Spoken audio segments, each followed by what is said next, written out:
Life is interesting sometimes, and sometimes it's rather predictable. One of the things about history is that it doesn't repeat, but it does tend to rhyme. And often, some of the very worst consequences for the human race as a whole, but for nations in particular, can come from people having the very best of intentions.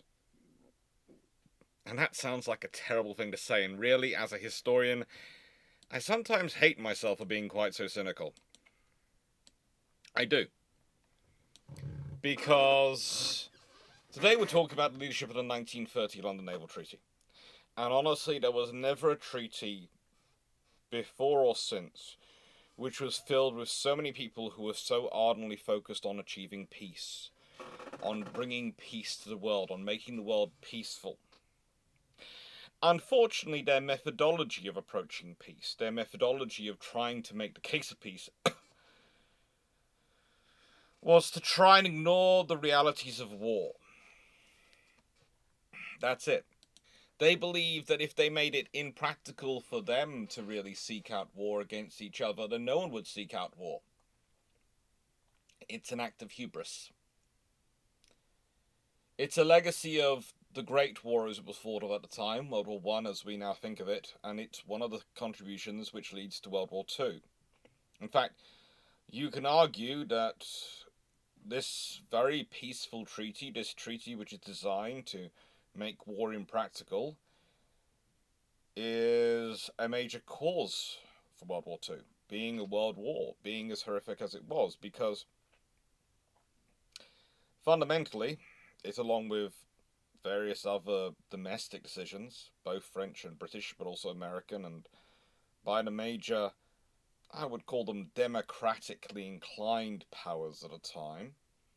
And I think that's fair, you can call them democratically inclined powers. They had empires, they had these things, but they were democratic in their home institutions, and they did foster some form of democratic governments in nations that they decolonized. So democratically inclined, I think, is a fair assessment to call them. Due to both some domestic politics and policies, but more importantly to their hope and how they approached this particular treaty, they made it so that when war came to the world less than a decade later,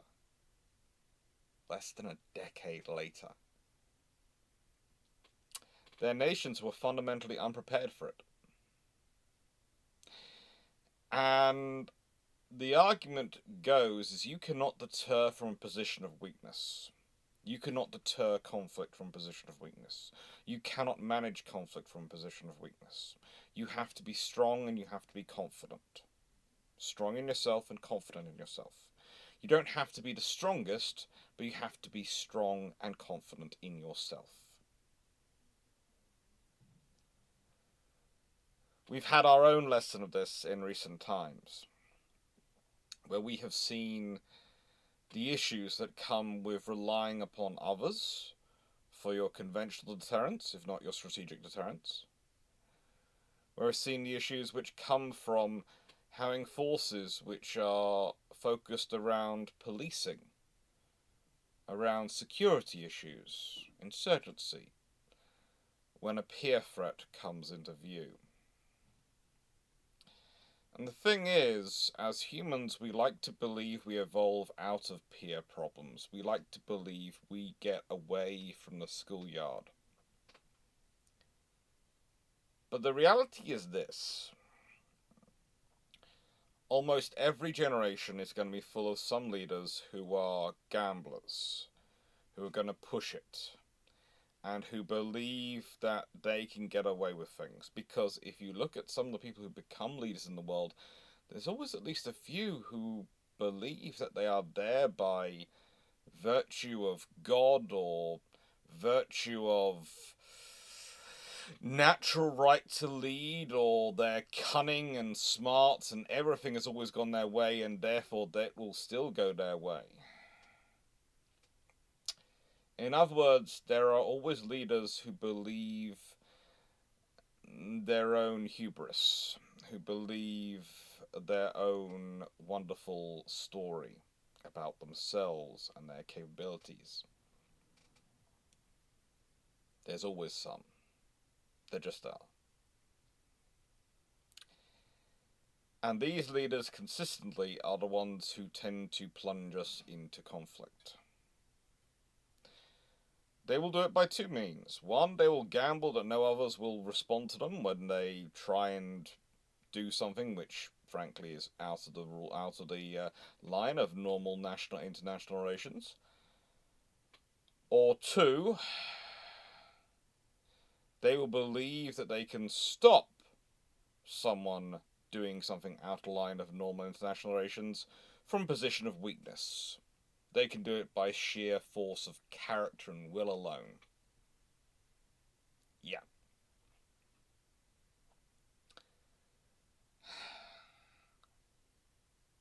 It's the way of history. The 1930 London Naval Treaty is, of course, a special one because, well, how do I put this politely? They specifically aim to keep the armed forces out of it. That is an actual aim of them, an actual thing they are focused on doing, keeping the armed forces out of the treaty, keeping the Navy men away. Why? Because the Navy men tended to ask annoying questions. Questions like, but these ships aren't practical, we'd like to replace them. Or, but that doesn't work like that. Or, why are you limiting cruisers and destroyers and smaller ships? We understand you're limiting capital ships and carriers, but that only works if you're not limiting the smaller ships, so we can make up the President's mission and have the force around them, so the force on whole is balanced and capable. And all these things which were just getting in the way of what they really wanted to do. And this is twofold.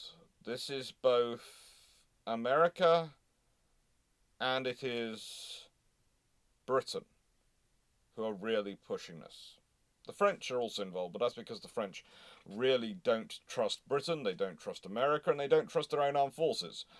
But the British government, the French government, and the French political system at this point is a whole special case, which we'll get into as this video goes on. Honestly, the French in the 1920s and 30s,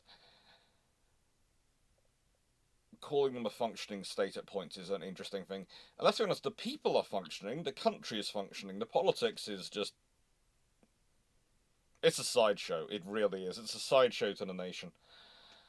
And I don't mean that in a rude way. Sometimes I say these things and people go, you're being rude about the French. I go, I'm not.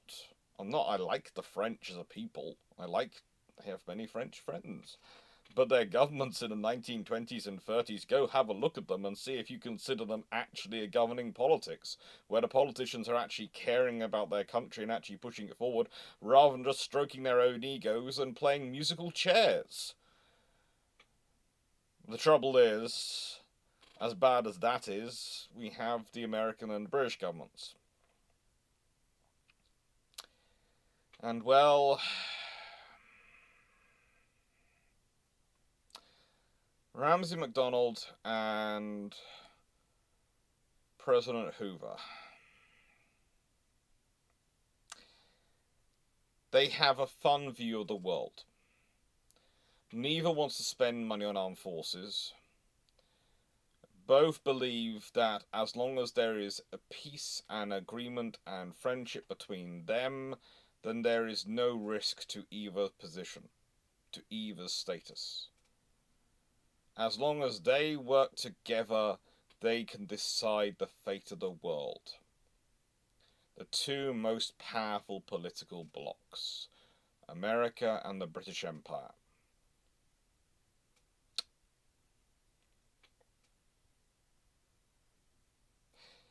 And they're not wrong, to an extent. It's one of the interesting issues when you get into the whole debate about this, because people tend to, depending on what serves their argument most, try and either focus just on Britain and British output versus nation to stress its weakness, or if they wanted, they spoke about the British Empire's strength and against that individual nation, and they stressed that nation's weakness. Honestly, this is why I tend to call them political blocs. Because, to be honest, the British Empire, when it works together, is incredibly strong and has overwhelming infrastructure and supplies of raw materials and personnel which allow it to outmass pretty much anyone else on the planet at the time when it works together. That's the codicil. The American government is rather similar. America, when it actually works together and is actually focused on something, can pretty much outmatch almost anyone else on the planet. But the trouble is, in both these periods, you have countries, you have political blocs which are in many ways disunited. They are in many ways debating over what to do, and they are both still recovering from their differing traumas from World War One. Okay? The Americans did have trauma from World War One. It's not the same as the British, and it's nowhere near the same as the French. But each of them have their own trauma. Each of them have their own things they're trying to get out of it. For the American one, it's mostly a desire not to be sucked into another European war, because they see it as a horrendous loss of life. And that's true. Admittedly, they came in towards the end, but they still are focusing on the figures. And when you're arguing about them coming in towards the end, in many ways they come in, and because they haven't been paying enough attention to the war, they come in unprepared for it. This is rather unlike World War II, when actually they have been working on their tech and their training in the intervening years, so by the time they actually get drawn into World War II, they actually are prepped for it. In World War I, they come in and they immediately have to start buying equipment from pretty much everyone else because they haven't been investing. They haven't been growing their capabilities. They haven't been seeing there's a massive war going on. We might end up being part of it. Let's do some investment. No, that hadn't occurred to their political class at the time. And that was their trauma. The French trauma was, of course, the massive loss of life, but also the massive amount of wounded and trauma cases they were dealing with in their nation, how that affected their population as a whole and their approach to conflict. And the British, well, the British trauma is many and varied, but it comes down to the fact that a lot of the politicians, a lot of the leaders of Britain were absolutely certain they never wanted another war. And so they were prepared to have these negotiations. Because they fundamentally believed the best way to prevent war was for everyone to be weak. And you can understand where that comes from, because in your idea, the logic is, if everyone's weak, everyone will logically think, we can't do this, so we won't do it. And that is the logic. However, humans are not always logical, rational beings. Humans, especially as individuals, but massively as a group, tend to have an illogic about them. If they feel weak, they'll feel afraid.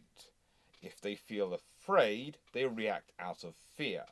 And one of the things you realize when you're dealing with people who act out of fear, they often get irrationally aggressive.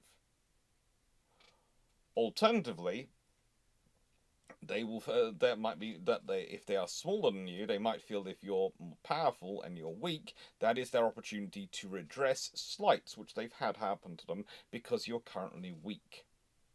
And because you're not in a position to deter conflict by just going, look, in the nicest way, we both know how this is going to go if this actually turns into a fight, so let's just talk it out. Because you're coming with a 2-inch pocket knife, and, well, I have an M60 machine gun. Your choice. You've got the pocket knife, I have the machine gun. Do you want to have this as a conversation, or do you want to turn this into a fight? Oh, conversation, that's great, let's have a talk. that is unfortunately also distasteful to some, and I can understand why, because they go, well, you're using your power to bully them. Well, yeah, but that bullying is to avoid conflict, where we would actually will body them in the end, and that's the point. You're trying to stop conflict from a position of strength. That works. Trying to stop conflict from a position of weakness doesn't. Now, we can get into other videos into our whole joys of conflict deterrence, but the point is I was trying to give an overview of some of the thinking which is going on behind the politics, the rationale of the treaty system, and the treaty in this case. And with that being said, let's consider what was specifically going on in Great Britain at the time. It's worthwhile noting that this is the first proper Labour government in the United Kingdom. And Ramsay MacDonald, of course, had famously resigned in protest at the First World War in 1914. And whilst he'd been then succeeded by Henderson as leader of the party, Labour Party again, and Henderson had preceded him as leader of the Labour Party, having taken over after Keir Hardie, Henderson, this gentleman, basically serves as his foreign minister. Henderson serves through World War One as a member of government, helping out as he can. And to an extent, MacDonald, in a way, never forgives him for that. But they still work well together, because the three of them really are the founders of the Labour Party. Henderson had always believed the Union should be more part of it, but they have differences of opinion, and sometimes it's the Unions actually which fought on that one. Eventually, it will be Henderson who would split from Ramsay MacDonald and would cause the national government to be formed because of the way he would split from MacDonald during the Great Depression. It was over various issues to do with how finances should be spent, how things should be cut. And there are, of course, issues with the end of the Gordon Mutiny and various other things, but we'll leave that to one side. Both of them are ardently committed to peace, and both of them believe that you can cut defence spending, that if you can have a treaty that preserves Britain's position, but allows them to not have to spend money on defence, that they can still preserve the position in the world, they can still guide the world towards the better tomorrow, and they can protect and guide Britain towards the better tomorrow. They can basically, I would say they ardently believe, both of them, in humans being generally good people. And humans, as a group, will generally choose the better part of it.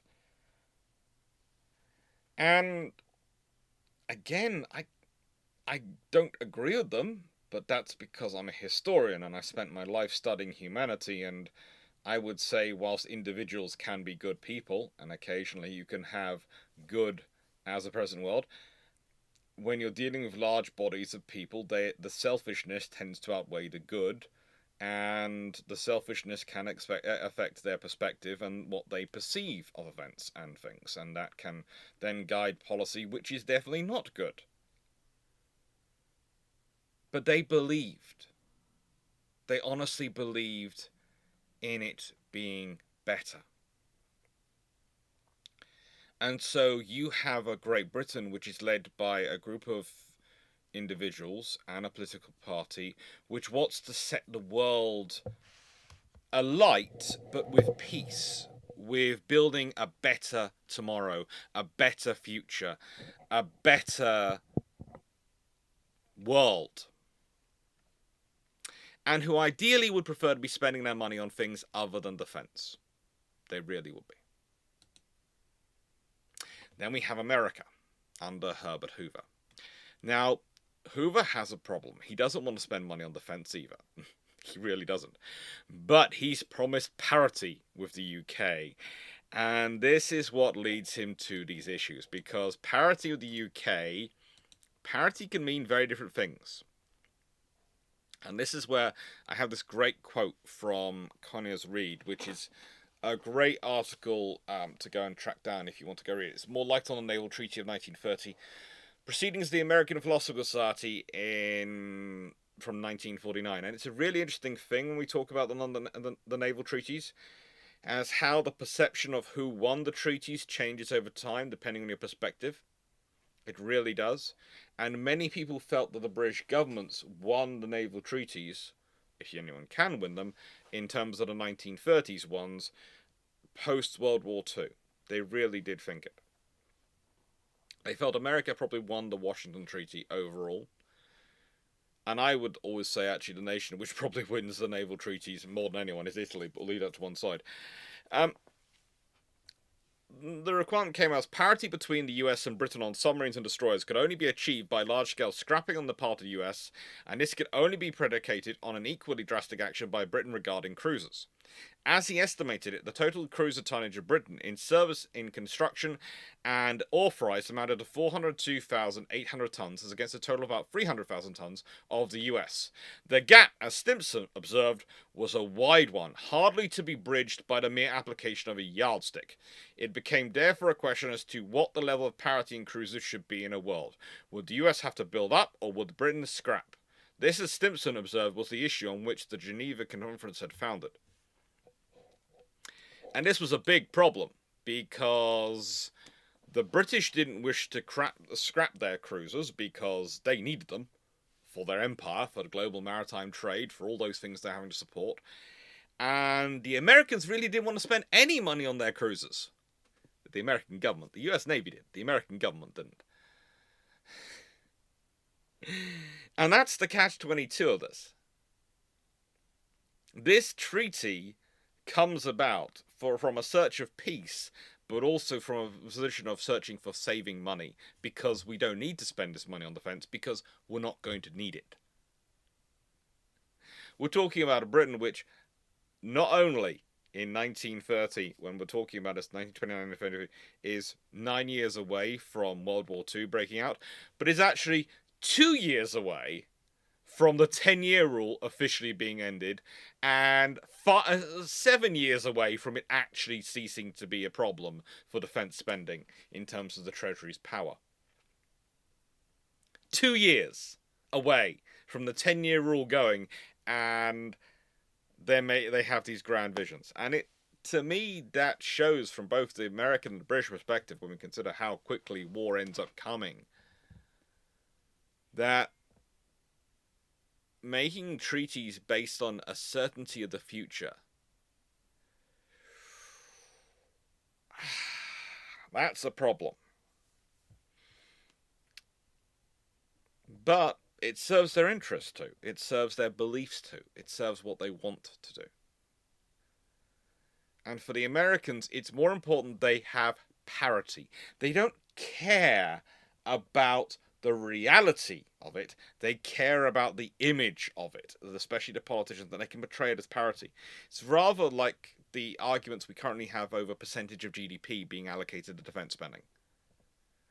People are caring about the image of that money being spent, the image of that, rather than the reality of what it's being spent on and how it's being spent. It's the image which is mattering in the politics. And when we get into Japan, which for Japan this treaty is the government of Hamaguchi Osashi, which is basically in place thanks to the support of the general. Sanji Kimochi specifically is the public-facing face of the general. They are trying to implement fiscal austerity. They are trying to use the treaty system to try and curb spending, to promote exports, to basically improve the Japanese economy and infrastructure.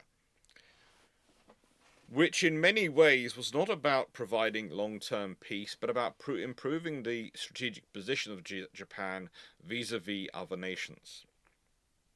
Again, the idea was, we may be weak, but they're being kept weak as well. So if we can strengthen ourselves, then maybe, when we need to, we can rapidly strengthen ourselves to the point at which we can match them.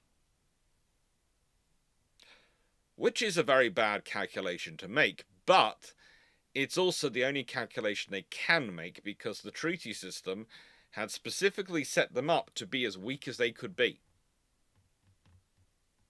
You have to remember, when we talk about the Washington Naval Treaty, the Japanese go in going, we have to accept a nothing less than a 7-10 ratio. And they're forced to basically a 3-5 ratio. They want a 7-10 ratio to major powers because they want to be powerful enough that if you attack them, you're going to have to bring everything, and that means it's going to cost you, which means it's not a good idea. They wanted a deterrent strategy. That was the entire Japanese strategic procurement policy up until that point. If we consider their previous 4-4 plan, 6-6 plan, 8-8 plan, all the various plans they'd evolved through, the 4-4 one never really got implemented. It was always the 6-6, please note. Starts off as an idea, becomes a 6-6 plan. If we consider all these plans and all these bits of history which are developed into things and how they evolve, they are always looking at what is basically a deterrent force, a deterrent capability, to make themselves too big to be easily attacked and pushed around because of the legacy of how they'd been introduced to the world, because of how the Black Fleet especially had approached them. How Oliver Hazard Perry had followed his orders. Unfortunately, the legacy had meant that Japan had a permanent chip on their shoulder and view on the world, which is understandable, but it's also there.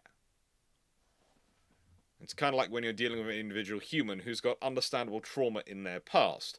It affects how they approach and see things as an individual. It might be annoying, but you can't erase that trauma. You can't just go zap and make them forget it. You have to work with it. You have to work to help them overcome it, but sometimes they're never going to be able to completely overcome it. And it's the same with nations.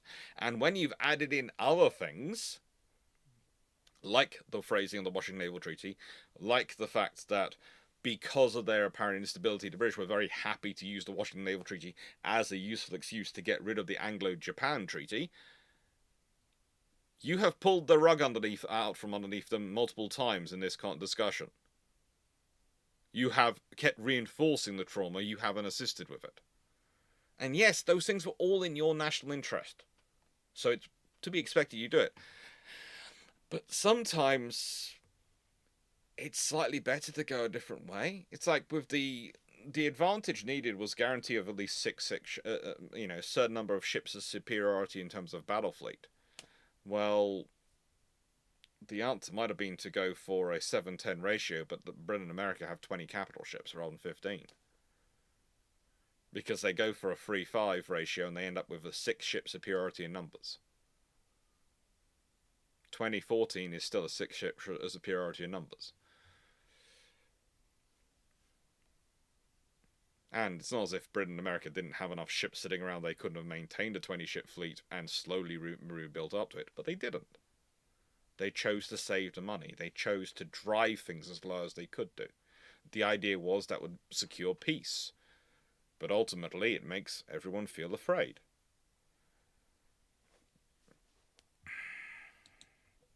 And then we have Italy. We have Il Duce. We have Mussolini. And he actually ends up sending to this negotiation a guy who will eventually be the key person in bringing him down. We'll leave that to one side. Apart from being constantly constipated in this picture, and I'm sure it's because he's looking serious about things and about things he needs to do, but honestly, this just looks like he's constipated to me. I'm sorry. I know it's bad form as a historian to sort of say that, he's trying to project seriousness, project power, project his role as leader with everyone looking to him, everyone focusing in on him being the center. But he does look constipated. I'm just sorry, that's what he looks. Italy was in a really big problem at this point, because if they want to have a chance of using their infrastructure to rearm, improve their forces, they need to start doing that now. But he's really not in a position to do so. He's wanting to chuck his weight around, he's wanting to show how powerful he is, but honestly, Italy is still infrastructurally not doing well. He's got massive projects which are mostly being massive disasters at this point. But he's trying to work towards these ideas. And it's worthwhile noting that he is trying to provide the model of what a fascisty dictator would be like, but he's really not the strongest dictator of the fascist dictators. Honestly, he's a dictator in terms of how he tries to show he is to the world. In reality, there are people getting up every day in the various levels of parliament and chambers of government calling him an idiot. If we truncate it down. And he does everything he can to appear strong, so he needs to come out of the treaty with a statement, but he doesn't want war as well. He wants peace to build up. He wants, though, the status of being on the world stage. And one of the things he does quite cleverly in this treaty is he makes it so he has to be guided in, he has to be approached, coached in by the British and the French. He has to be, adored, attracted in. The scariest place in the world is to be between this man and a photo opportunity. This man in a position for grandstanding, and yet he apparently has to be drawn in. He plays a far cleverer political game than we ever give him credit for in this period. But honestly, he has the opportunities to, because the powers he's dealing with are so underplaying their own hands. They are playing their hands so badly. And this is one of the reasons why he gets to come in and demand all sorts of things which enable him to not be as restricted as Britain and Japan and America are in some regards. If we look at the London Naval Treaty, the limitations for France and Italy are very different. Whereas Britain, Japan, America all get rid of capital ships, France and Italy don't. Whereas Britain, Japan, and America all have to accept limitations on cumulative limitations on their cruiser numbers, on their destroyer numbers, on their submarine numbers. France and Italy don't. And this is all thanks to him. All thanks to Italy's position and Italy's refusal to accept those limitations. And honestly, that's a problem from the treaty baked in. Because one of Britain's principal potential threats is Italy sitting in the Mediterranean, astride the key routes of empire. That should have been the first clue. This treaty's not going to last. This is going to be a problem. We have a dictator, a fascist dictator, sitting in Italy, who is not limited in terms of submarine numbers, and yet we are limited in terms of numbers of destroyers, in terms of number of submarines, in terms of numbers of cruisers. They can't build anything bigger than we can build. They have to keep within the individual unit limitations, but they will not be subject to the same cumulative limitations or proportional cumulative limitations. That's a problem. That is a problem. But that's because of Mussolini and because of who he sends. And then we get to France. Okay. Now, the French system is interesting because technically the president appoints the prime minister, and technically the president is the sort of head of state / head of government, and the prime minister is their effective number 2.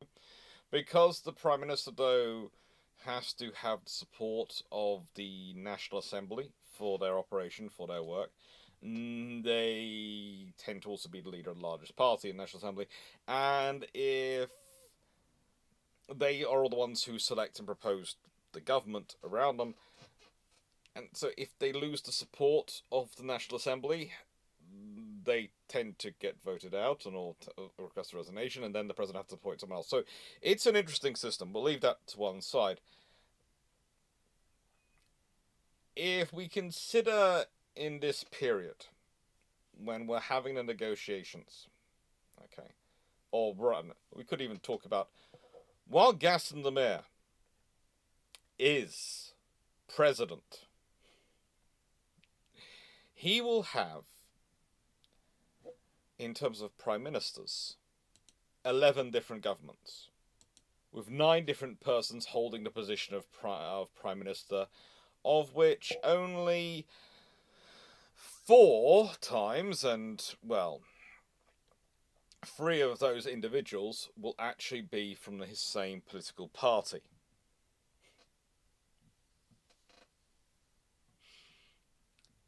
And it is therefore a constant mess. Think about that. He is president from June 1924 to June 1931 for 7 years, and there are 11 different governments in that time. 7 years, 11 different governments. And sometimes they would have multiple different positions in that government, in that they might, how do I put this politely, even while you retain the same prime minister, they might have multiple terms of office as the coalitions reorganize themselves. So actually, it gets even worse when you start to look at it on the next level down, in terms of not the prime minister changing, but the coalition changing. And with this constant balancing interplay, France is almost constantly at war with itself over what it should do. Actually getting the government to actually think about these things in terms of a long-term strategy is very difficult, because they have such different images of what they want the future to be. Or rather, often they want a better France. Please note, they want a better France, and they might have slightly different images over what that better France will be, because let's be honest, most of the parties that come to the fore while he's president are the Republican Socialist Party, the Democratic Alliance, the Radical Socialist Party, which he's a member of. These parties are mostly sort of leftish, of centre, socialist, liberal, so they have a sort of similar view of a better tomorrow, but they often have very different ideas of how they're going to achieve that better tomorrow. And when you add in the issues of the economy and the recovering from World War One, and the long-term issues which the French Navy's been left with, and the French nations which have been left with, not just by World War One, but by decisions taken prior to World War One. We've talked about the legacy of the June Coal and other areas in this channel. It's not what you need. You need a government which is going to function as a government. And what they have instead is a constant, not even conveyor belt. It's a constant revolving door of ministers, of people with radically different views over what they want the Navy to be, what they want the nation to be. And this means when they're going into the treaty negotiations, when they're approaching them, as good a diplomacy as they can have, and the fact is, it's worthwhile realizing that for most of the negotiations, you have André Tardieu as Prime Minister. He's November 1929 to February 1930. Prior to that, you had Astrid Briand, who was July 1929 to November 1929 as Prime Minister. And then from February 1930 to March 1930, you have Camille Chardons. And then André Tardieu comes back to do March 1930 to December 1930. You have this constant jumping of who is theoretically the number 2 of the government, the person who's going to get the National Assembly to sign up to the treaty, negotiating. It means they are very lucky in many ways to be joined to the Italians, because whilst it leads them in a terrible strategic situation where they are joined to the Italians, it means things don't get worse. Because in contrast, the Italian negotiating position is quite strong. The French one is scatter. And On top of that, you have the fact that they feel that the Anglophone alliance, that the British and the Americans stitched them up at the Washington Naval Treaty. They don't want to happen again at London. And they definitely are very afraid of the negotiations which are going on in between Britain and America. But there is an argument that the fact that the British and Americans don't include the French in negotiations is because they would just start a negotiation with one person, and then by the time they came to have the next meeting, it'd be a completely different person there, and they'd have to start everything over again. It makes it very difficult to have a negotiation with a nation when the ministers keep changing. It's very difficult to have a consistent policy. And again, I would like to point this out in recent years. If you look at nations, often a good example to show whether they're serious about a government department or not in democratic nations is how long the ministers survive in those departments. An important ministry will often have, from one election to next, will have the same minister in it. The less important the ministry, the more likely it is the senior ministers, and especially the junior ones, will keep changing over as it's passed around as a sort of, oh, we're going to give you a minister title for a bit, just to, as a reward for good service, not because we really care about the ministry.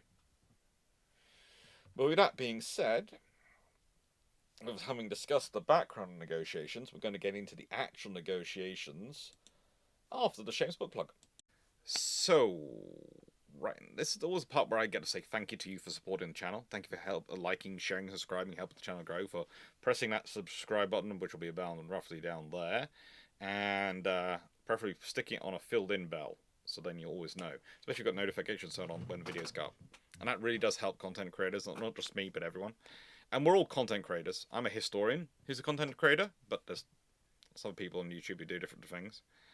And I was kind of surprised the other day. Someone commented they were surprised about me talking about the money I get from this channel and where it goes to. I've always been quite honest that I treat this channel as a way to fund my research and my naval history work.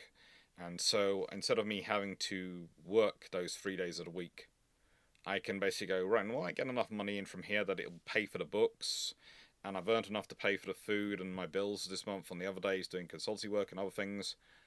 So yeah, I can spend these 3 days writing history books.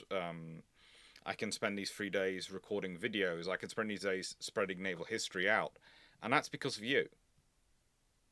That's honestly, your support is what makes it possible for me to do this. And what makes it possible for me to do it without having to go through the hoops which you normally have to do when you're going down the academic history route, or a route of having grants which come with strings. They might be very nice strings, they might be very pleasant strings, but they're still strings. There's still requirements over, well, you need to use this sort of archive, or you need to go and use this, or you need to, be talking about this, you need to be talking about this, or using this methodology, or, well, we don't really want to, we're not funding research into that area of naval history, but would you like to do this area of naval history, because we're funding research into that. And whereas with YouTube, thanks to your support, thanks to the money you give me through Patreon, through the super chats, through the super thanks, through the memberships, through all those things, the Ko-fi, I can never forget the Ko-fi. Ko-fi is still a weird one to me, but people like to buy me bottles of Iron Brew. What can I say? It's very kind of them, considering the amount of stuff I go through. It's probably one of the most essential funding points. I basically run on a fuel mix of caffeine and sugar. But the thing is, by having this, it means that the only limitation I have on my research is what I want to go and study and what I want to go and talk about. And yes, I have the Patreon questions come in, but I don't ever consider it a limitation. That's we have this question, we'd like to hear you do a video about it. And I love that. Because, yeah, I got the question and I get to answer it. And I really should probably do more of those. I probably should increase it because I enjoy it so much. But I worry if I make it every Thursday being a Patreon question, that honestly, the number of questions that you can run through Patreon wouldn't work. So I've got to make a whole new system, really, to have more options. So people can vote on more options and maybe can access it in different ways. But Patreon is the best methodology for me to do it at the moment, because it's always, to me, it's a time benefit analysis, or sort of like a cost benefit analysis, but it's a time benefit analysis. It's like, if, and I'm going to Newcastle soon for a research trip, if I drive, it theoretically takes less time. But if I go by train, it will cost slightly more, it will take slightly longer, but I'll be able to work the whole way. So I'll be able to write the whole way and do research. Versus spending my life in the car parks that are known as the various roads which go round Birmingham, which I have a choice for getting to Newcastle from where I am. I have to drive on a route which will take me around Birmingham, or a route which will take me around London. Neither of which are very good. Or I can get the cross-country train, which will take a while, but as I said, I don't have to worry about traffic jams and I can work the whole way. So I do that. And it's the same with the analysis of website. I've got to set up a website for my consultancy and for various other things I do, and I'm going to be doing that soon. But I'm not going to include any sort of back end of financial things. I'm going to leave that to Patreon and to Ko-fi and to, well, YouTube and Twitch. Because honestly, the cost of adding that in, the time of adding that in, and the complexity of running it is going to take time away from doing the research, which it's all supposed to support. That's my idea anyway. So thank you for your support, thank you for making this possible, and I hope you're enjoying this video. I know it's a bit of a discursive one, but it's about giving you background to the leadership, about giving you what was going through the leaders' minds when they were doing these things and when they were dealing with it. With that, we should really start to consider the world situation at the time. So the world situation in 1930 is worthwhile thinking about. Okay, what's the situation around the world going on while the treaty's being worked on? You've got the Great Depression, you've got rise of extremism, and you've got a loss of the middle ground. You really do. You have people searching for answers, and they want quick fixes. They want a solution right now. They want to solve their problems. They want the world to be as they wish it right now. Rather than it being an ongoing process and something we're working to over the long term, no, they want it right now. And that's a problem. There is a growth in the extremes of the politics, the fascism and the communism. And you have to remember, those are the extremes of the political position for the 1920s and 30s. I do worry when the things are thrown around where people are accused of being communist or fascist today, and I sit there and look at them and go, they're not. They're not. Fascism means certain things. Communism means certain things. And if they're not those things, they're not. They're just not. And it kind of debases those words and the very real risk of those words. That doesn't mean people don't have fascistic or communist elements into their worldview. People are complicated. People can have more than one thought in their head at a time. A good example of this is Oswald Mosley. He splits from the Labour Party in January 1930. He goes to visit Mussolini. There are times when Mussolini expects Britain to become fascist, long before he expects Germany to. Long before. Why? Because of Mosley and because of his power, his influence, his perception of him. And yet this is the same guy whose marches often end in his people being beaten up. Because it turns out that the vast majority of the people in the UK, whether they are from the left or the right, are from the centre. And they were a centre which believed in well, if you were going to try and push them to the extreme, they were going to push you out, sort of thing. At the time, that was it.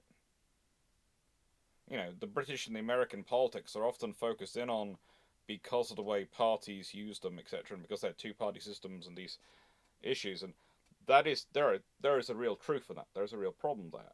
But there's also an advantage in having a first-past-the-post system. It usually forces political parties, and please don't, I'm using the phrase usually, forces parties. It depends on the voting public. and what their priorities are, and whether the parties are speaking to those priorities, it usually forces parties to the centre to get enough votes to win. It forces them to the centre, to moderate positions that the vast majority of the country, even if they can't get behind, can tolerate. They can tolerate your position on this and this because we support your position on that and that. Because the reality is, no one is ever going to be voting for a party which perfectly reflects their views. And if it does, you're either the person who managed to dictate and write the party policy, in which case you're probably in a party of one because you haven't consulted anyone else, or you're a cabbage. I've just picked a random vegetable there, and you will just do what you're told by your party. And that doesn't necessarily make you the best voter.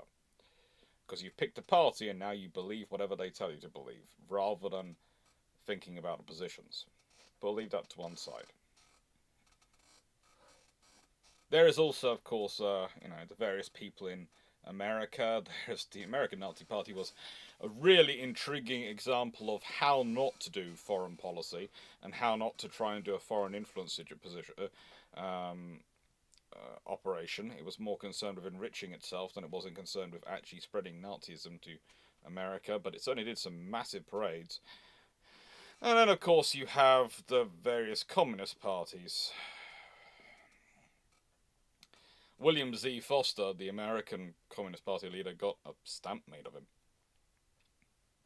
in the 1970s from the Soviet Union because of his work in the 1930s.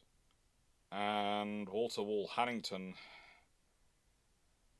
well, he was actually a pretty good union official, and he was fairly good at making sure people like Arthur Henderson didn't get to dominate the didn't get to turn the Labour Party and the unions into a single movement, unified in one organisation, because he didn't believe the Labour Party were left-wing enough. He didn't believe they had the workers' rights truly at their heart. He was actually one of the really weird things about him. He is a very effective organiser and very effective leader when it comes to working as a union official. He's terrible whenever it comes to advancing his political aims. Honestly, you couldn't have had a better person for running the British Communist Party from the British government's perspective.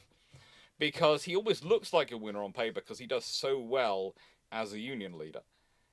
But he does so badly as the leader of the British Communists. He honestly managed to make them less electable.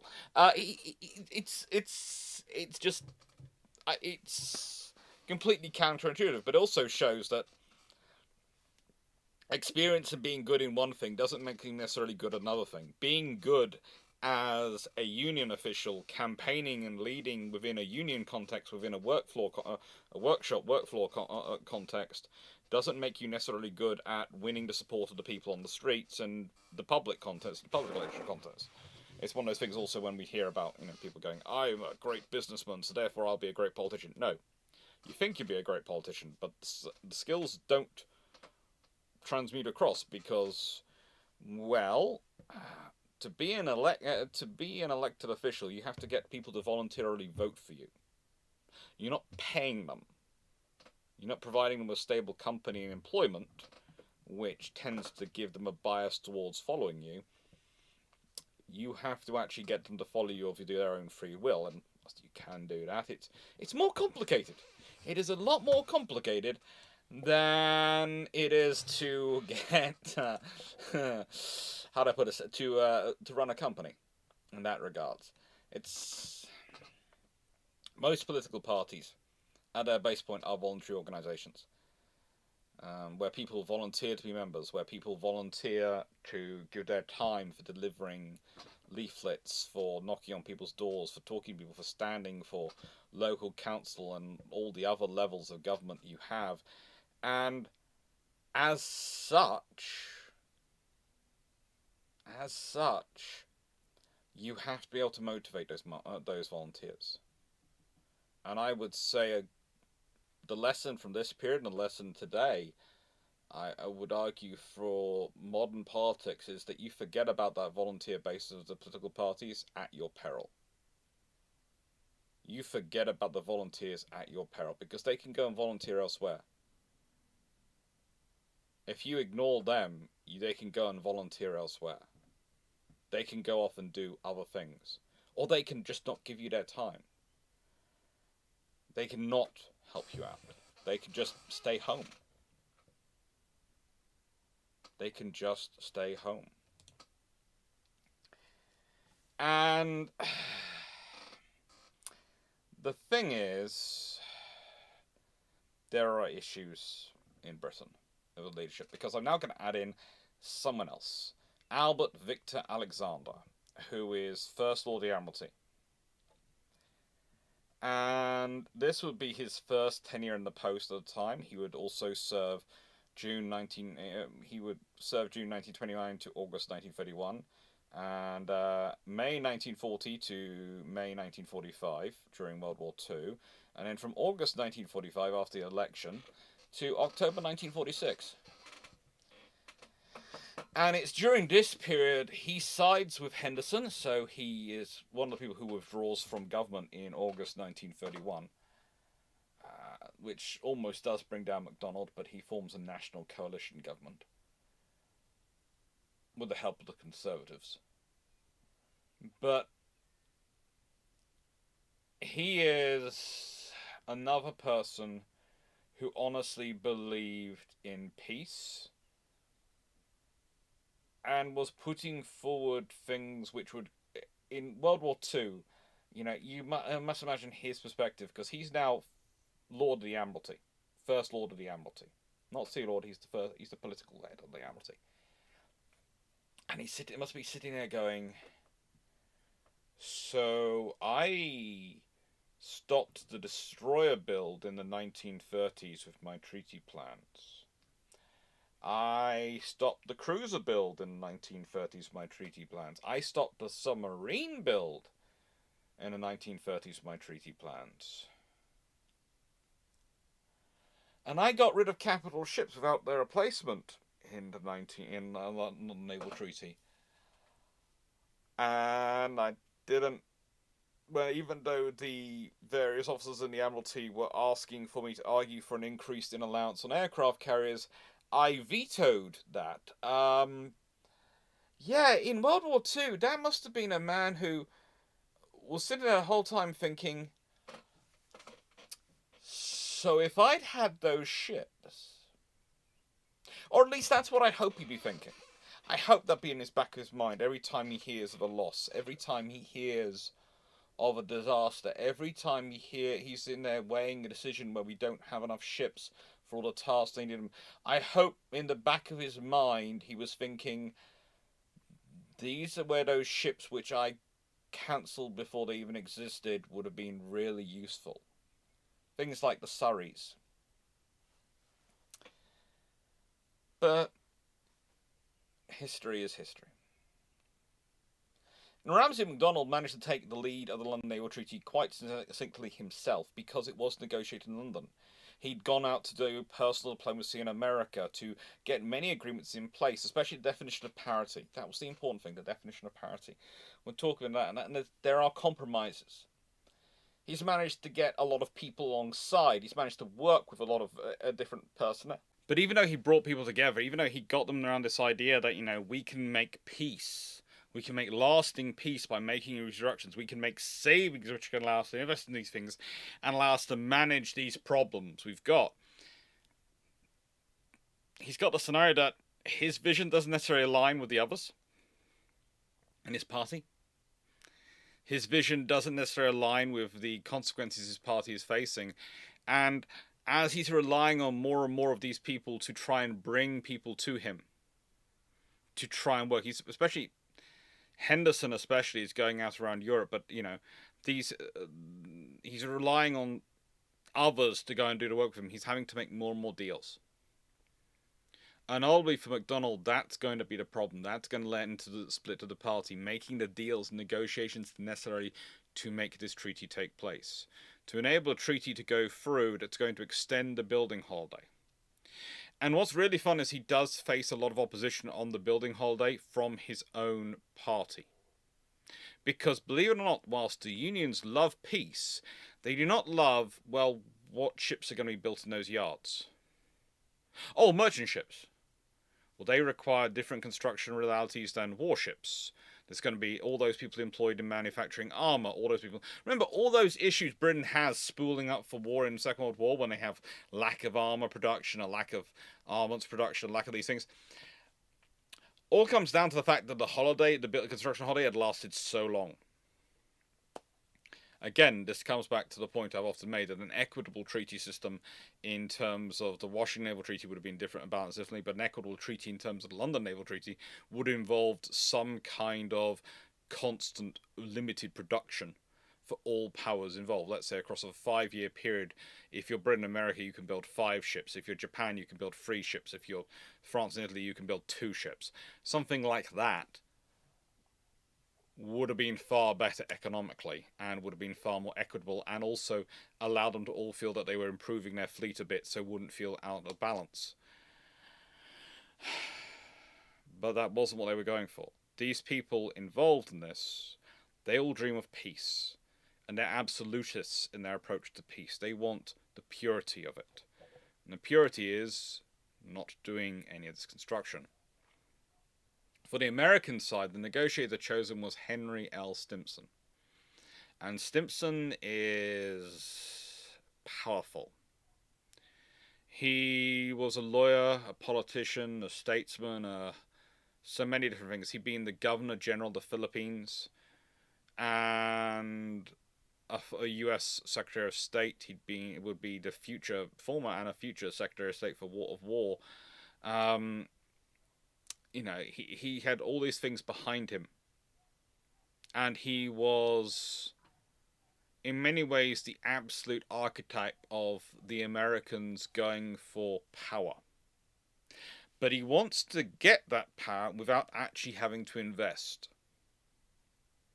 This is the other issue you have. In America, you have the people who believe in peace, but you also have the people who want power, but they want the parity with Britain. The parity matters. The parity is the essential thing. That's why they end up doing that whole agreement, which, as I've said, is often means that the London Naval Treaty, I really think, does balance out in favour of the British in some regards because of the cruiser tonnage allocations and the fact that the British get closer to their cruiser allowance that they wanted than the Americans get to their destroyer allowance and submarine allowance that they necessarily wanted. For their scenario, he wants parity with Britain, but he doesn't want to pay for it. He wants parity with Britain, doesn't want to build up to it. The easiest thing would have been to go, okay, the British have got 400,000 tons of construction. We've currently got 300,000 tons. Let's set an equitable agreement that we settle on 450,000 tons or something like that. Let's settle on an agreement whereby we can reach it. The Americans end up with an allocation of 323,000 tons of cruiser. The British end up with an allocation of 338,000 tons worth of cruisers, which is an extra 15,000 tons. And that's based on the British get a lot more light cruiser for the American getting heavy cruiser because they consider the comparative combat value of the 8-inch versus the 6-inch gun ship. But when we consider that the British had already done the studies and decided that the likely engagement ranges of the time they were using in 1930 and they're predicting for in the future, the rate of fire and the limited armor you could get on a 10,000-ton vessel meant that a 6-inch gun ship was actually just as combat capable, if not more so, than the 8-inch gun ship, meant that the British did secure an advantage there. They did. But the thing is, what mattered to the Americans was the image of it, the image of parity, the image of having these more powerful cruisers. And so they lost out on that one. And again, it's not good for them. It's not good. In terms of destroyers and submarines, the limitations, Britain, Japan, and America all end up on 52,700 tons worth of submarines. Think about that. Think about it as a reality for any nation signing up to that. Japan concentrates just on the Pacific. America The Pacific and the Atlantic coasts both need submarines. For Britain, it's the Atlantic, the Mediterranean, the Indian Ocean, and the Pacific. A nice way on the submarine front, Japan wins. There is no one who can argue that they did not play a blinder to get that allocation of submarine tonnage. That is a true virtuoso performance. But America can claim parity. And America can point out and go, well, we have 150,000 tons of destroyers, as do the British. The Japanese are around 105,000 tons. So one of the interesting things to me of the Japanese is they then concentrate on building their ships. We'll talk about this as we get them so unbalanced for the 105,500 tons. But when you think about it, the Americans, let's say they've got a 50-50 distribution, or even a 2/3, 1/3 distribution. And the realities of operations, that means you could always maintain more destroyers in the Pacific than the American Navy if you're the Japanese with that tonnage allocation. Definitely more than the British could probably get that. And then you try and use those forces for deterrence.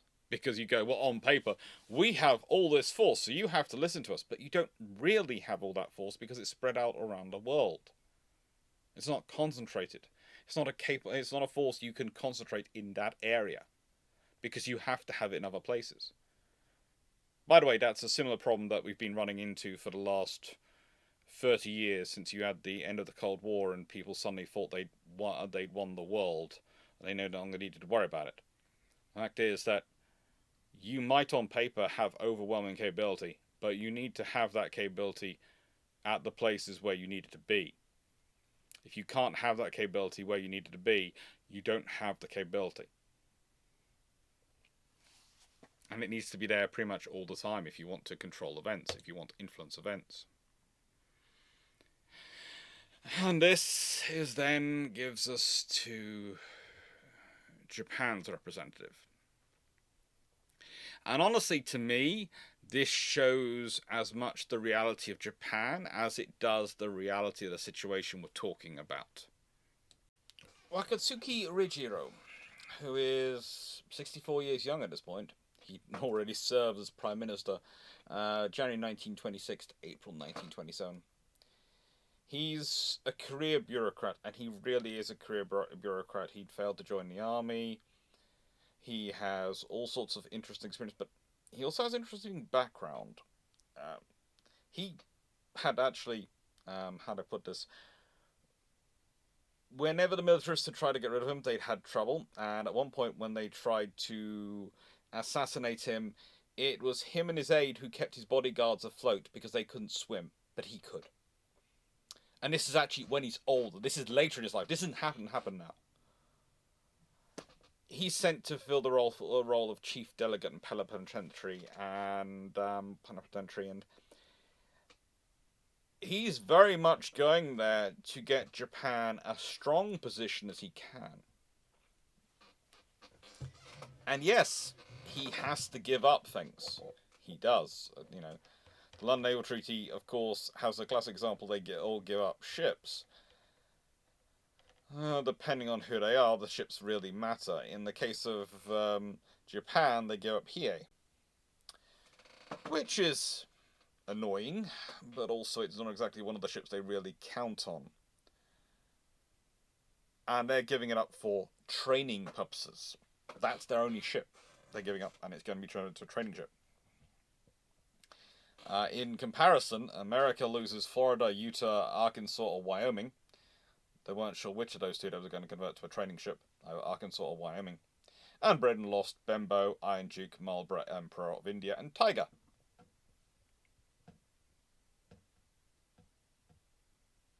The fact that a government willingly gave up Tiger without replacing her always disturbs me. I would have, in any treaty scenario, dropping from 4 fast ships down to 3. And I know she wasn't the world's fastest battlecruiser, but she was still faster and more heavily... She was still 28 knots and more heavily built than the Renana and Pulse were. Probably more heavily built than Hood was, considering she really was a battlecruiser, 1 word, rather than originally built as a battlecruiser, 2 word. there's a difference in the subdivision and the protection inside, and in many ways, whilst not having the same thickness of armour, Tiger is far more heavily constructed than an Admiral class, or definitely than a Renown and Pulse. Losing her without replacing her, even if they'd only been allowed a one-off ship, to build a one-off fast ship to replace her, that would have been a useful addition to the Royal Navy. That would have been a critical addition to the Royal Navy, and it might have held the infrastructure going for it, but they didn't. Yet, Makatsuki, he manages to get everything sorted out for him. He manages, whilst not to go away with an uplift, he certainly goes away with the advantage of, as I said, the submarine numbers being equal. And he's achieved, and I've done the maths in my head to check this out, if it's 150,000 tons is your 10 point of your destroyers, he gets 105,000 tons. 7 times 15,000 tons, which is what 10% of 150,000 is 105,000 tons. He'd achieved a 7-10 ratio in destroyers. That's a success. He got the 70% ratio. He hadn't managed to get it for anything else. He hadn't. Mainly because of the way that the British and the American percentages are so different. He's got 108,400 tons for 8-inch cruisers, and he's got 100,450 tons for 6-inch cruisers. But the trouble is, if you're giving... the British get 192,000 tons for light cruisers. So if he'd been getting a 7-10 ratio split on that, he'd get a lot higher. But the odds are he's got a 7-10 ratio, if he has, on the American figure of 6-inch cruisers, which was 143,500 tons. That's far closer to that as a 7-10 ratio. And I'd say for the 108,400 tons, again, if that's closer to anything, it's probably the British 146,800 tons for heavy cruisers. So he's got the ratio, but it's sort of somewhere in the ratio, but it's off the smaller figure, whoever's got the least. Or rather, potentially they've got an arbitrary figure in the middle of them, and they're averaging it out. But even then, that doesn't really work. It doesn't work for it as a sum. And this is another problem, I'd say, with those figures. If you want to make... the 150,000 tons for the destroyers is far easier to work out. If you had been doing a sensible thing which hadn't been full of deals because no one actually wants to spend money and because they want to look equitable, they want to look like they've got parity, then you would have probably made it, okay, 200,000 tons of the cruiser category you want, 150,000 tons of the cruiser category you're less worried about. So, or something like that. Something with solid figurings behind it. Or maybe would have just gone, right then, but well, to give us both enough cruisers of all the types we want, you can have 200,000 tons of 8-inch cruisers and 200,000 tons of 6-inch cruisers to be spent how you like, and Japan gets 140,000 tons of both.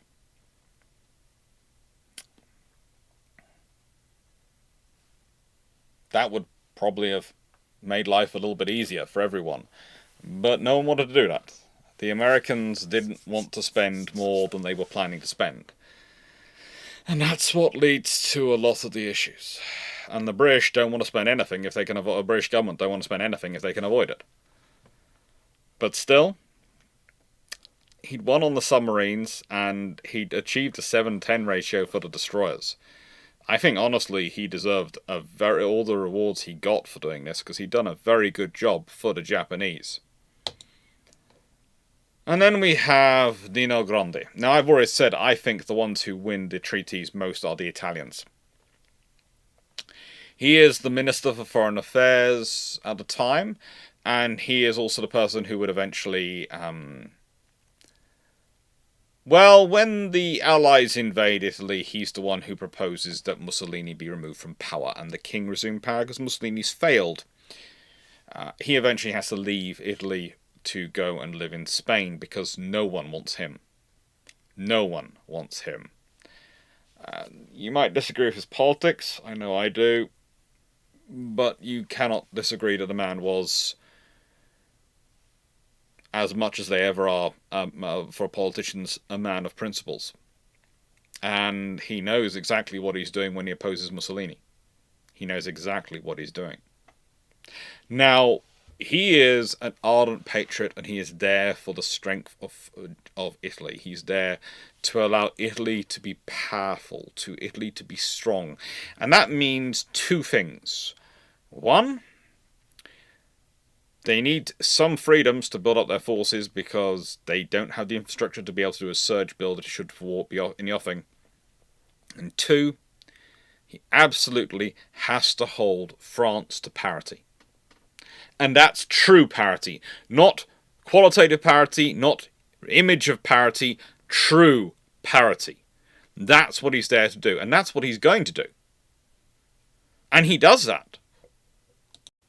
But realistically, his situation was made a lot easier than some of the others. His main thing, his main duty, it seems, during the process of negotiation, during the process of bringing everything about, was to, and I say this in the nicest possible way, was mainly to sit there and listen. Occasionally act as the eminence greaves between others, but mostly to listen. If you go through the treaty specifications, Italy has managed to stay out of things masterfully. Things which could have bound them, things which could have held their hands, things which could have caused them trouble, if you look at the process they go through as the 1930s go on, they avoid them all. They avoid them all. And in many ways, this is setting the scene for what will happen in the Second London Naval Treaty, where Italy, like Japan, just won't show up. They're just not part of it. They just don't see the value of them being there. And in some ways, the high point of this, in terms of its peace, and in terms of putting in peace, are from the American and British sides. They're the sides seeking peace and pushing for peace, and the ones limiting themselves the most. The others are, many is buying themselves time. Buying themselves time to do research, to invest, to develop things slowly. Buying themselves time to grow their forces. And we're talking about an Italy which was already flouting the Washington Treaty when it came to their cruiser design and construction. So, yeah. Treaty limits coming in. That's going to have a big effect on them. More treaty limits for them to sign up to. And then we have André Tardieu. He's the Prime Minister for most of the period of the face-to-face negotiations, although I did cover the various different Prime Ministers who were involved over this period. And as we understand it, and I do say as we understand it, he probably went because he had no one else to go for him. And that's possibly because, by French standards, he's considered a conservative. Okay? He is considered a conservative. He was fiercely deflationary, fiercely focused on building a modern economy, because by having a dynamic form of capitalism, you would have... that would defeat Marxism and the extremes on the left. But I would always put him more in the liberal camp than the conservative. Okay? He also wants to bring in a lot of social welfare, a lot of funding, a lot of things which he's ideologically committed to. And especially in this period, I would say ideology is definitely far more a function of the liberal and the liberal centre and the sort of in European, including British politics, than it is in terms of centre-right politics. At this point, centre-right politics seems to be waiting for so much information to come in that they never do anything. But we'll leave that to one side. That I'm mostly leaving on Stanley Baldwin. But But André Tardieu, he has a problem. He has a coalition which is constantly evolving around him, and he is, in comparison to the rest of the coalition, probably the right wing of it. And that's why he's considered, broadly speaking, a conservative. And he's trying to balance French spending and French economics, and he wants to cut spending. He really does, where he can. He isn't going to do anything he isn't really a New Deal kind of guy to try and solve the economic issues. He is more a kind of, let's try and cut taxes, try and boost people's welfare, provide support for people with a couple of kids, and those sort of things, and hope that gets the economy going. And it's part of a plan, definitely. He is also, and I say this with deep respect, a man who has trouble backing down and making conciliations. If you want to have a stable French government, you need to compromise with your coalition partners. He's not usually very good at that. Compromise is not what he always seeks. He wants to succeed. He wants to be strong for France's sake. And I'd say in negotiations, this does put him at a weak spot. It really does. And it's one of the reasons why he relies on Italy to get what he wants, because he can't afford to go less than Italy. Because politically that would have been impossible. But he doesn't want to try and make the case of France having more than Italy, because then he'd have to spend the money.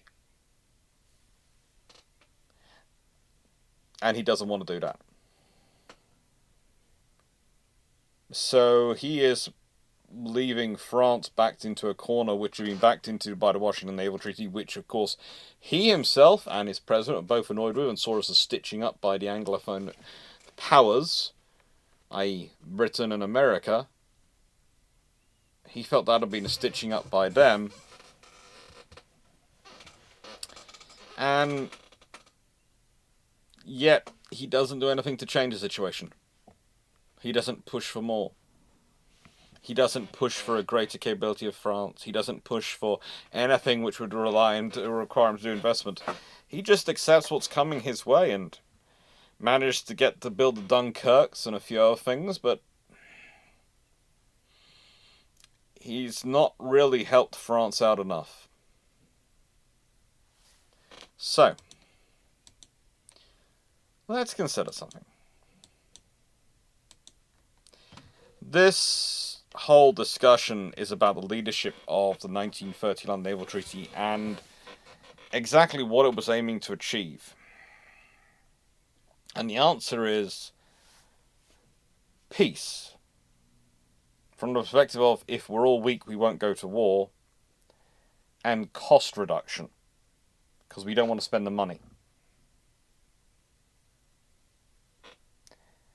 What did it achieve? What did it achieve? Well, it didn't achieve peace. I think we can all fairly agree that. And which costs more? Building more at a constant rate in peacetime to deter conflict, or having to surge a huge amount while your country's being bombed in wartime?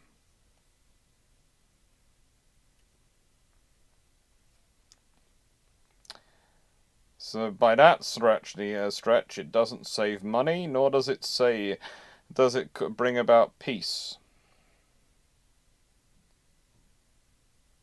It saves pennies at the cost of pounds. Not really helpful. With that being said, I leave it, of course, to you to work it out, to decide yourselves. But today's question is this. I've done videos about equitable treaties in the past, and you might want to go watch those, you might not, but what do you think could be done to the London Naval Treaty to still achieve their aims of saving money and peace, but which actually might give it an actual chance. I know I've suggested a sort of ongoing building program rather than a building holiday, but what would you do? How would you approach it? Would you fiddle with the figures a bit? Would you have a rolling building program? Would you go further? Do you think they should have disarmed completely? Do you think that might have solved the problem? I think it's the problem is if you do that is there aren't enough powers involved, and I don't think any of these powers would actually sign up to it. But, it's what do you think? I'd be really interested to hear what you think. And I know what we've got coming up next week because there's been a slight change in things. There was supposed to be Jellicoe out this week, and I was said to save Jellicoe for next Tuesday and Sheer for next Wednesday.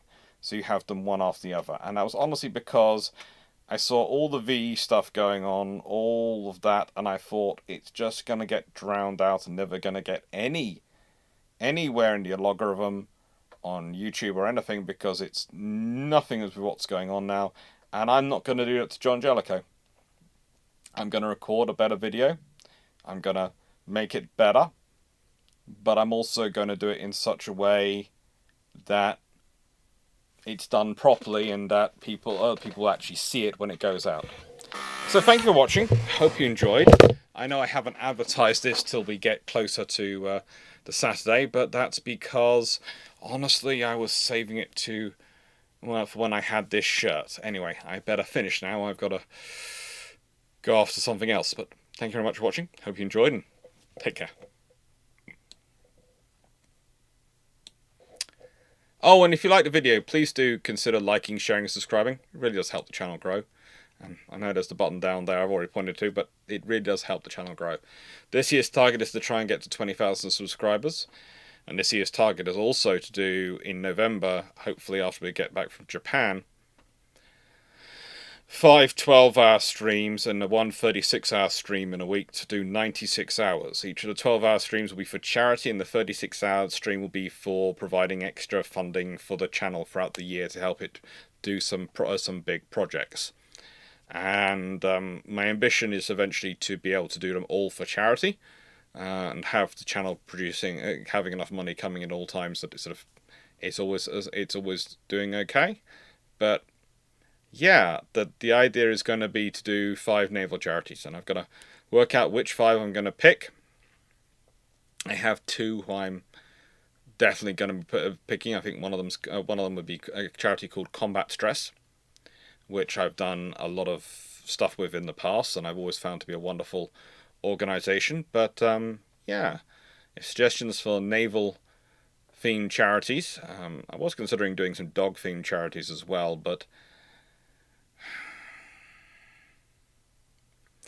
yeah, the trouble is finding ones which both look after poodles and corgis. But I'll look into that one. That might be something for next year. This year I will keep to naval themed charities. I think next year I will try and expand it out to animal charities as well, and maybe have it go on for longer. We'll see. But I'd liked doing that stream this year, even though I was still recovering, well, last year, and I want to do. I think doing more this year in November as a way to kick off the Christmas period would be a very good thing to do, and a lot of fun to do. Plus, it'll mean I'll do 96 hours live in 1 week. It'll be nuts, but it'll be fun. Take care, everyone. Thank you for watching. I hope you enjoyed.